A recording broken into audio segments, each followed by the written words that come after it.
Bienvenue dans ce nouveau décryptage. Aujourd'hui, nous allons explorer l'une des confrontations les plus sombres, les plus monumentales et honnêtement les plus destructrices de notre histoire moderne. On va suivre les trajectoires parallèles de deux hommes qui ne se sont littéralement jamais rencontrés physiquement, mais dont les destins ont été si étroitement liés qu'ils ont fini par embraser le monde entier. C'est l'histoire de deux obsessions idéologiques poussées à leur paroxysme absolu qui ont brisé des millions de vies, transformant l'enthousiasme des foules en une marche funèbre effroyable. Allez, on plonge directement là-dedans. Pour vraiment comprendre l'ampleur de ce face-à-face, il faut tout de suite saisir le conflit thématique qui dicte absolument tout. D'un côté, on a l'obsession d'Adolf Hitler, la lutte des races. C'est motivé par cette folie d'une prétendue race des seigneurs et un besoin insatiable d'anéantissement. De l'autre côté, l'obsession de Joseph Staline, la lutte des classes. Une idéologie internationale où l'individu n'est plus qu'un minuscule roi jetable pour la révolution mondiale. Ce sont deux dogmes totalement opposés sur le papier, mais qui vont utiliser exactement les mêmes armes, la terreur absolue et la destruction de masse. Ce qui nous amène à notre première grande étape, le choc du 22 juin. Un pays tout entier s'éveille à la guerre. Et ça illustre brillamment la folie de la situation. Représentons-nous la scène, on est au Kremlin, Staline vient d'ignorer de multiples avertissements, et il va se coucher tranquillement vers 3 heures du matin. Il s'endort dans un pays en paix. Eh bien, à peine 1 heure plus tard, à 4 heures, il est réveillé dans un pays en guerre. C'est le lancement de l'opération Barbarossa sur 3 fronts simultanés. Et le pire, c'est que Staline est dans un déni total. Il pense que c'est un simple coup de bluff. La paralysie au sommet d'État est tellement immense que ce n'est que l'après-midi que la population est informée, et ce n'est même pas Staline qui prend la parole, c'est son ministre des Affaires étrangères, Molotov. 4 millions. Il faut vraiment s'arrêter une seconde sur ce chiffre pour réaliser l'échelle de l'événement. C'est le nombre ahurissant de soldats allemands et de troupes alliées mobilisées. C'est, ni plus ni moins, l'armée la plus puissante de l'histoire récente qui s'abat d'un coup sur l'Union soviétique.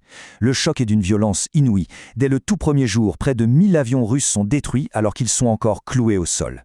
Faisons un petit retour en arrière avec notre deuxième partie, compagnons et concurrents, un véritable jeu de poker menteur. Ce qui est vraiment intéressant ici, c'est l'ego démesuré en jeu. Parce que pour comprendre ce qui s'est passé en 1941, il faut regarder le pacte de non-agression de 1939. Ce n'était absolument pas une amitié, c'était un exercice de tromperie mutuelle à grande échelle. Et l'orgueil de Staline est hallucinant. Après avoir signé ce pacte, il déclare en coulisses « Je l'ai piégé ». Il était persuadé d'avoir repoussé la guerre et d'avoir manipulé son rival de bout en bout. Avançons un peu pour voir comment tout ça s'articule, parce qu'au même moment, de l'autre côté, Hitler sort des phrases qui montrent une mégalomanie tout aussi vertigineuse. « Je les tiens maintenant, l'Europe est à moi ». En fait, ces deux dictateurs étaient simultanément aveuglés par leur propre narcissisme, chacun étant absolument convaincu d'être le marionnettiste de l'autre. Bien sûr, les conséquences de ce pacte secret ont été immédiates et dramatiques. En août 1939, ils ont froidement divisé la Pologne et les États baltes. Après l'attaque foudroyante de l'Allemagne à l'ouest, l'armée soviétique a envahi l'Est avec plus d'1 million d'hommes. Les deux régimes ont absorbé ces territoires avec une brutalité inouïe, appliquant chacun leur méthode de terreur, de déportation et d'exécution sur les civils. On en arrive à notre troisième point, miroir de la dictature, avec une plongée dans ces fameux cultes de la personnalité. C'est fascinant d'analyser comment ces deux systèmes de contrôle absolu étaient construits de manière presque symétrique.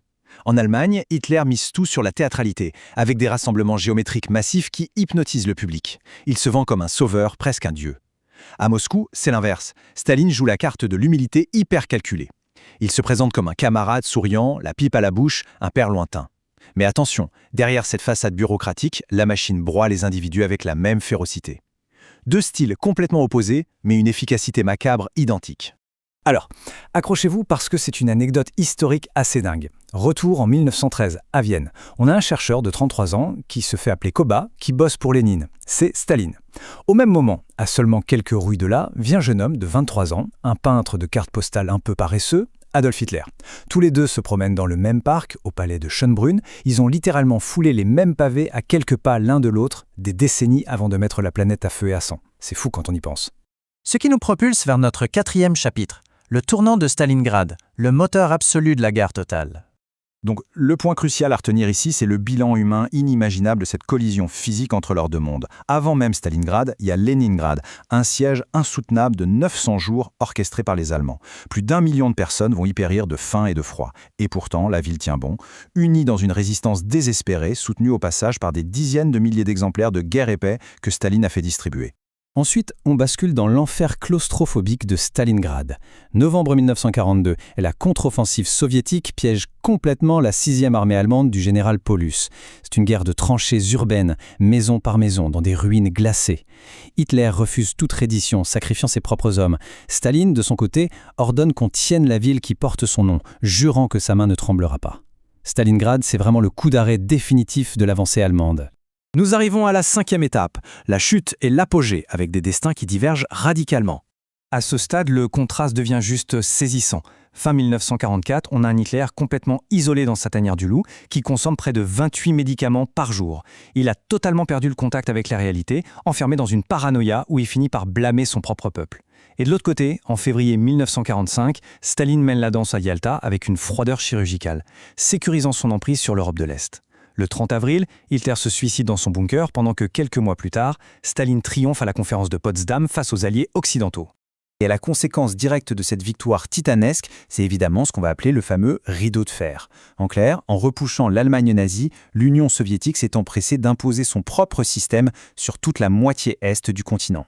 Comme Churchill l'a noté à juste titre, un régime de terreur s'est effondré, mais pour être immédiatement remplacé par un autre. Le décor de la guerre froide est posé. Pour clore cette analyse, penchons-nous sur l'héritage de la terreur, le silence des ruines. Cette phrase, tirée de nos sources d'aujourd'hui, remet vraiment les choses en perspective. L'élément humain ne revient que dans les larmes et dans le silence mortifié. Derrière toute cette géopolitique, derrière les parades monumentales et les ambitions démesurées, la réalité, c'est juste un bilan tragique. Des champs de ruines et des millions de personnes sacrifiées sur l'autel de l'idéologie. Alors, tout ça nous amène à une réflexion finale plutôt vertigineuse. Quand on regarde les ruines de l'histoire, on est obligé de se demander comment l'humanité a-t-elle pu laisser faire une chose pareille ? Et surtout, face à la promesse souvent séduisante des solutions extrêmes, qu'est-ce qui nous garantit aujourd'hui que ces ténèbres ne ressurgiront pas ? C'est une question essentielle qui nous rappelle pourquoi il est absolument crucial de ne jamais oublier notre passé. Merci d'avoir suivi ce décryptage avec nous.